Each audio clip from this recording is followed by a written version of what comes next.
Тэр яг одоо нэг төсвийн тодтгол хийх асуудал бол яригдж байгаа. Тэгэхээр ер нь та энэ дээр яг одоо ямар бодолтой байгаа л төсвийн доктортой тодтохгүй байх хууль нь бол одоо төсвийн доктортой байдлын хууль нөр гэхдээ тодтгох асуудал бол удаадаараа яригддаг. Тэгэхээр энэ дээр та яг хамгийн гол суур асуудал нь юу байна гэж харж байна? Тий.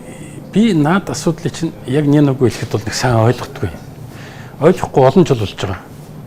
Ягаад гэвэл төсвийн тодтгол хийнэ гээл хийхгүй гээл маргаал заримдаа ч одоо жилд 3-4 удаа тодтгол хийгээл заримдаа бүр хацаагүй хиймээр үед нь хийхгүй өнгөрөөгөл яваад байгаа байхгүй. Тэр энэ сүүлийн үеийн юм дээр ингээд ажиглаад тахт чинь төсвийн тодтгол огт хэрэггүй гэдээ одоо сангийн сайданд л өөрөө л тэгээдсэн биз дээ. Хэдхэн хоногийн өмнө ч одоо ердөө тэрэн шиг хэрэггүй юм байхгүй бүх юм болж юм бүчин гэсэн. Тэгснэ одоо 180 градус эргээд гүй одоо тодтгол хийхгүй бол болохоо байжглаа энэ гэсэн юмнууд яриад байгаа байхгүй. Тэгэхээр зүгээр яг одоо юу гэдэг механизм талаасаа ч гэх юм уу юу гэх зүгээр нэг тэр өдөр тутмын үйл ажиллагаа талаасаа бол нэг асуудал. Бодлогын хувьд тодтголын асуудал чинь одоо жоохон юутай уялдаа холбоотой байх хэрэгтэй юм байна. Ямар бодлого барьж байгаа юм бэ? Тодтголын цаана юу байгаа юм бэ гэдгийг бид нар гаргаж ирэхгүй байгаа байхгүй. За яг оронтой нэг 100 хүн байж байгаа тэрийг одоо нэг 90 хүн болголоо, 95 хүн болголоо. Тэгээд тэр 5 хүний оронтой чөлөөлөгдөх дээр нэг хэдэн төгрөг хэмнэлт гарах гэдэг юм байна. Тэрийн тодтголд оруулъя гэж байгаа бол одоо тэгээд тэрийгээ заавал нэг төсвийн тодтгол хийгээд байх шаардлагатай ч юм уу зүгээр хэмнэлтгээ цааш нь ингээд тооцож байгаа даваад явчих болно шүү дээ. Яг төсвийн бодлого нь юу яах гээд байгаа. Тэр нь надад ердөө харагдахгүй байгаа байхгүй. Ямар учиртай хэрвээ бид нар улс орны эдийн засгийн хөгжлийн асуудлыг нэгдүгээрт нь тавиад за хөгжлийн гол хөдөлгөж хүчин зүйл нь бол одоо бид нар нийлүүлэлт тал дээр анхаарч байгаа маа. Мөнгөний бодлого бол яг эрэл талын аваад явчих юм байх гэж бодъё. Одоо Монгол банк ажлаа мэддэг хүмүүс байгаа гэж бодоод тэднэр нь аваад явчих байх гэж байна. Зүгээр нийлүүлэлт тал дээр нь болох тэр сангийн ямаараа дамжуулаад одоо нөгөө сангийн бодлогоороо дамжуулаад нийлүүлэлтээ ингээд залаад явъя. Энэ чухал юмаа гэд бодож байгаа бол тэгвэл заавал одоо улсын төсвийг алдагдaltaгүй батлан энэ гэсэн ярианууд ч ямар учиртай. Би тэрийг ердөө ойлгохгүй байгаа байхгүй юу? Сурах хүчтэй та нарт одоо заахтаа бол тийм л байсан байх тийм ээ. Улсын төсөв алдагдaltaгүй байх ёстой, тэнцвэртэй байх ёстой энэ гэл ингээл зааж нөө тэр сурах хүчтэй тэр чинь шал онд явж та. Яг амьдрал гэдэг чинь өөр маш хурдан өөрчлөгдөж байна, төргөн өөрчлөгдөж байна. Улс орны хөгжлийнх нь бодлого нь маш уян хатан байх ёстой. Тэгээ энэ үед бол үн тийм зохиомлоор өөрсдөө авцраад ингээд гар хөлөө уяад гэдгийг би ойлгохгүй байгаа байхгүй. Яг зүгээр нөгөө талд нэг тайлбар байж болох юм. Улсын төсвийн мөнгө гэдэг бол дэндүү үр ашиггүй зарцуулагдаад байна. Тийм учраас яг нэг тодорхой хэмжээгээр ядаж тэрийн нэг одоо зарцуулалтын хязгаарлал ягсан утгаар нэг юм хийх гэж болно. Гэхдээ хэрвээ тийм байгаа бол шийдэл нь бол төсвийн бодлого гэхээсээ илүү өөр салбарт байх хэрэгтэй байхгүй юу?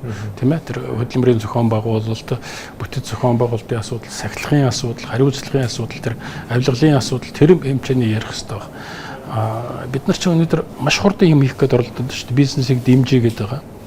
Туслая гэдэг байгаа. Энэ бас нэг бололцоог нь бүрдүүлж өгье гэдэг байгаа. Тэгээ ийм үед заавал улсын төсвийн алдагдлыг 0 байлгана гэж яриад идэх би үнийг хэлэхэд ойлгохгүй байна. Тэгэхээр ерөөхдөө алдагдaltaгүй батлна гэдэг одоо энэ оны байдлаар бол алдагдaltaгүй байх ямар ч боломжгүй байгааг олуулсан шинжээчд бол ерөөхдөө анхааруулж байна. Популизм л байхгүй алдагдaltaгүй батлна гэдэг чинь популизм л байхгүй юу? Үнийг хэлэхэд бол нэг сүртэй одоо харж байгаа үс ингэж юм тийм байна. Орлого зарлага ер нь бол суурь судалгаа хангалтгүй одоо ерөөхдөө өмнөх алдаанаас хангалттай зүгээр популизмаар явчихсан. Яг бодит байдал дээр бол улсын төсвийг алдагдaltaгүй байлгах ямар ч бололцоо байхгүй. Чи үнэхээр л бодлогын чанартай томоохон хөрөнгөрүүлэлтийн ажлууд хий гэж байгаа бол тэр их усүрийг гаргаж өгөх хэрэгтэй байхгүй. Тэр улсын төсвийн алдагдал чинь эдийн засгаас сүрүүлчихгүй байх. Нөгөө инфляц гэдэг ямиг хөөрүүлчихгүй байх. Тэр нэг хэмжээ хязгаар гэж байна шүү дээ. Тэрийг л айгүй зөв болж тогтоох хэрэгтэй нэгдүгээр. Хоёрдугаарт нь гаргаж байгаа зарцуулалт, хөрөнгө оруулалтын чинь үр ашигын асуудал шүү дээ. Хөшөөврээд байх юм бол тэр чинь тэгээд инфляц болохгүй байх юм бэ. Тэгэхээр бас ерөөхдөө одоо манай гол түүхийд экспорт болох нүүрсийг одоо зөвхөн төсөв бүрдүүлэх зорилгоор одоо гаргаж байна гэсэн бас шүүмжлэл бол ерөөхдөө байдаг. Яг тэрэн дээрээ тэгээд нөгөө одоо манай байгаль байдал нь тэр шүү дээ. Өөрхийн хамтд нөгөө projection хийхдээ үнийг тооцохдоо яаж тооцсон бэлээ? Одоо хэд болчиход байгаа вэ? Энтер гэдгээл тооцоолж чадахгүй байхгүй. Макро эдийн засгийн прогноз хийж чадахгүй л шүү дээ. Тэгэхээр яг манайхыг бол ер нь бол яг мөчлөг тагсан эдийн засгтай орно гэж байна. Тэгэхээр одоо яг энэ бол айгүй улан жилд яригдж байгаа шинжээчдийн зөвлөдөг зүйл. Тэгэхээр ер нь одоо яг юуг нь одоо харахгүй өнгөрөөд байна. Яг ямар асуудал хаягдаад байгаа юм шиг таны үзсэн. Та ер нь ямар зөвлөмжтэй байна? 2-3 ямыг л анзаарах хэрэгтэй байх л да. Нэгдүгээрт нь бид түрүү хэллээ тийм ээ. Юу хүсэж байгаагаа вэ гэдгийг өөрсдөө мэдмээр байна. Яг яах гээд байгаа.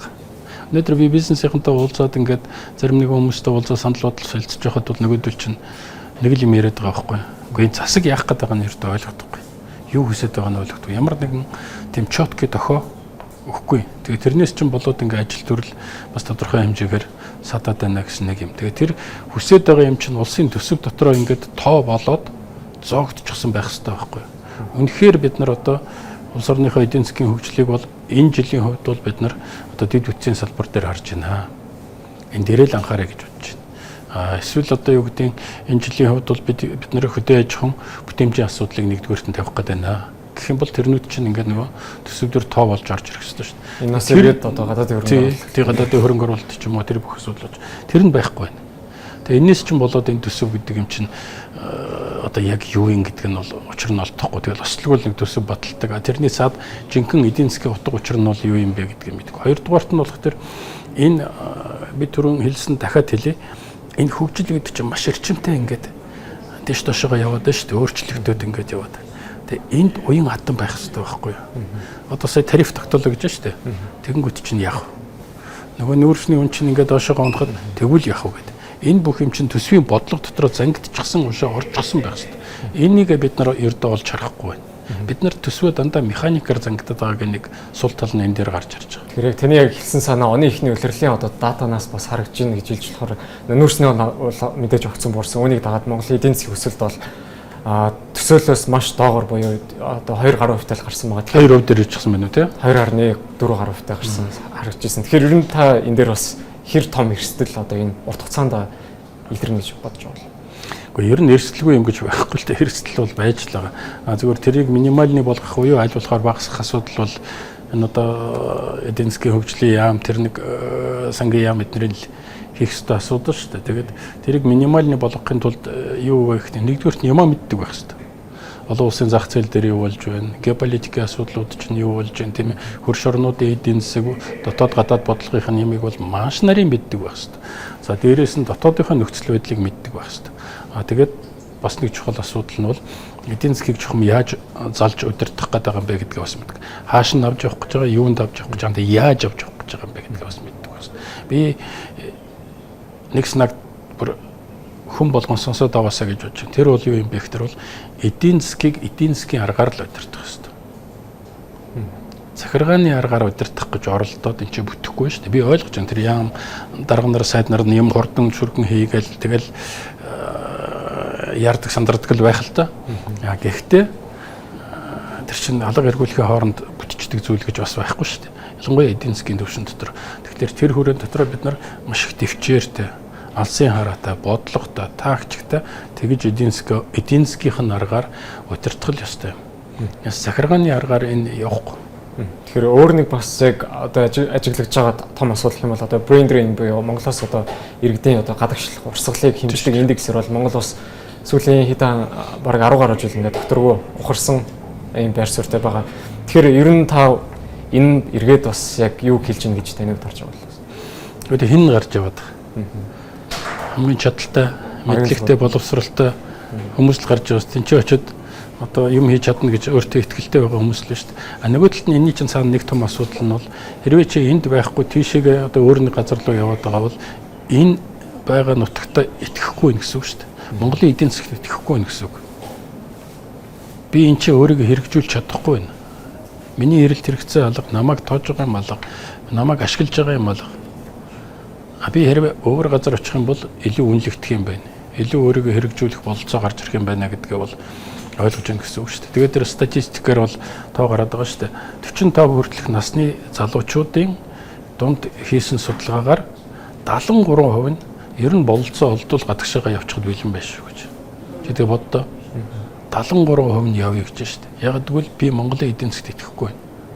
Боломж ба. Ямар ч боломж алга. Нэг жоохон юм хийхээр нэг бол авилгал хийх бол нэг бол албан тушаал, нэг бол шууд дээрэм хурж ирээд ингэж хийгээд энд ер нь яах юм? Хийгээд идэг, зүтгээд идэг. Ердөө өлегтэй. Ядаж орон сууцтай болж чадахгүй шүү дээ гэж залуучууд ярьж байгаа байхгүй. Тэгэхээр яг иргэдийн хувьд бас илүү ажлын байр бүтээж инновацийг одоо шингээдэг боломжийг бий болгодог. Тэр чинь нөгөө төсөв байхгүй тий. Бас хэлдэг. Тий хувийн хөгжил. Тэгтээ нөгөө дахиад төсөв чинь байхгүй. Үнэхээр тэр боломжийг бүрдүүлээ одоо элдв янзын болгоё гэж байгаа нөгөө төсөв дээр чинь тэр нь хаана байгаа. Яг ямар тоог чи надад нэг заагаад ирэх. Энэ тоо бол одоо яг энэ тооны цаана бол тэр нөгөө ард иргэд чинь боломжийг олгож байгаа, залуучуудад боломжийг олгож байгаа, нөгөө хувийн хвшлийг чинь дэмжиж байгаа, нөгөө жижиг дунд үйлдвэрлэлийг чинь дэмжиж байгаа гэд тэр нь байхгүй шүү дээ. Тэгэхээр яг би хувийн хвшлээр нөгөө татрын асуудлыг холбож танаас асууж бодсон. Ер нь одоо татрын хуулийг бол хилцэж байгаа. Та энэ дээр бас ер нь хэр мэдээлэлтэй байгаа л. Гэхдээ ер нь эцэстээ яг татрын энэ хууль хэр бизнесүүдэд ээлтэй байж чадна гэж бодож байгаа. Тэгээд дахиад нөгөө ямар асуудал шийдэх гээд байгаа. Тэр чинь мөнхийн зүйл биш шүү дээ. Яг өнөөдөр Монголын эдийн засгт ямар асуудал тулгамдчихад байгаа тэр асуудлыг шийдэхийн тулд татварын тогтолцоо нь ямар байвал дээр вэ гэдгээл их ойлгомжтой болгох хэрэгтэй байхгүй юу. Өнөөдөр үнэхээр аж ахуйн нэгж байгууллагууд нь бүгдээ хөл дээр босоод ирж чадчихсан юм уу?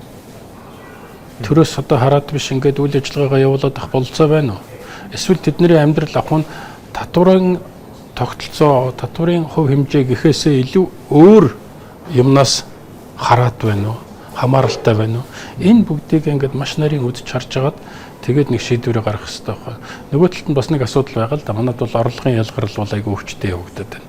Тэгээ энэ бол нэг олигтой юмд бол хөрөхгүй. Их аюултай зүйл. Тийм учраас тэр орлогын ялгарлыг бас нэг тодорхой хэмжээгээр татварын хуулиар зохицуулах шаардлага бол гарцаагүй байна. Тэгэхдээ дахиад нөгөө энийг чинь хийхэд бол одоо улс төрийн нэр зориг хэрэгтэй шүү дээ. Маш их сэтгэлийн тэнхээ хэрэгтэй. Зориг хэрэгтэй. Тэр нь байгаа мó байхгүй мó бас бүүмэд. Тэгэл ярьж байгаа л дахиад нэг бах байдгаараа л үлдэхгүй л гэсэн айдас байгаа шүү